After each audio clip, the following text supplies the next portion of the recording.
Hey there, welcome back to the channel. I'm glad you're here. Today we're going to explore the word posh in depth. First, the definition. Posh means stylish, elegant, or luxurious in appearance or lifestyle. Think of it simply as something that looks or feels fancy and sophisticated. Now let's talk about where this word comes from.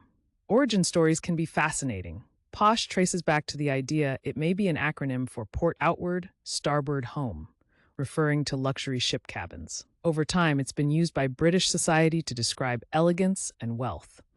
The word has carried through history and still shows up today in surprising ways.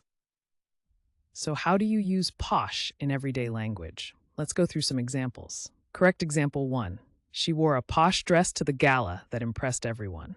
Correct example 2. They stayed in a posh hotel during their vacation. And just for fun, here's a playful wrong example. I tried to posh my sandwich, but it didn't go well.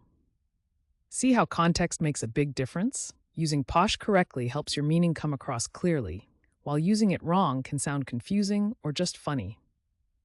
Quick recap. Posh means stylish, elegant, or luxurious in appearance or lifestyle.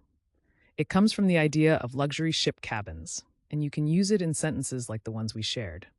Now I'd love to hear from you. Try writing your own sentence with posh down in the comments. Get creative. And if you found this helpful, make sure to hit that subscribe button and join us for more word deep dives every day.